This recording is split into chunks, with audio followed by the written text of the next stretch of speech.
Welcome back to Island Watch, where we cut through the headlines to bring you the stories that matter.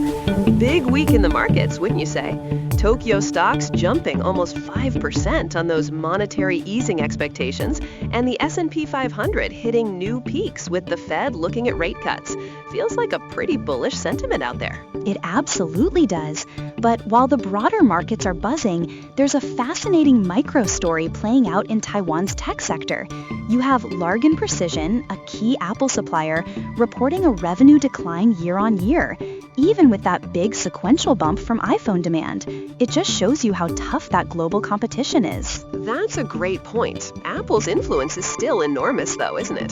TrendForce is forecasting that AI notebooks will make up nearly 20% of the market this year, and Apple's MacBooks are expected to dominate those shipments. So, while some suppliers might see a dip, Apple continues to be a driving force, especially with cutting-edge tech. Undeniably.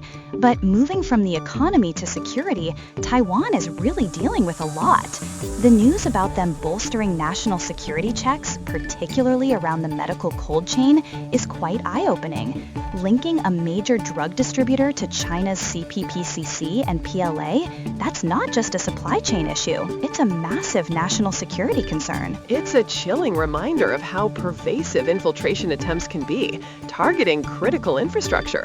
And on the political front, the KMT's push for a two-round presidential election system, that's a significant proposed change to their democratic process, isn't it? Requiring over half the votes and potentially 20% of all eligible votes to win. It certainly would shake things up, potentially leading to very different political outcomes.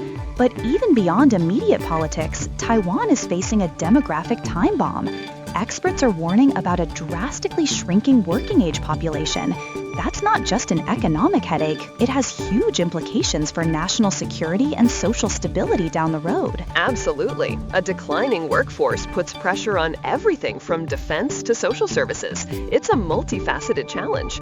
And speaking of defense, the report about Chinese vessels using fake AIS signals in Taiwan waters, mimicking Russian warships or their own law enforcement vessels, that's not just playful. It's a clear form of cognitive warfare, testing Taiwan's responses. Exactly. It's psychological operations, probing for weaknesses, trying to sow confusion. But Taiwan isn't just sitting idle. Their foreign minister, Lin Xiaolong, is really championing this integrated diplomacy approach, using their democratic values and alliances to carve out international space. They're connecting their robust disease prevention system to the need for strong national defense. It's all about resilience. It really highlights their strategic pivot, trying to leverage their soft power and democratic identity in the face of constant pressure.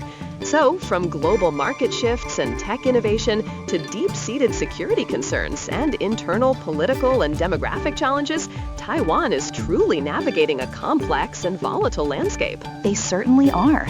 It's a testament to their resilience and strategic thinking, trying to balance economic prosperity with national security and democratic integrity.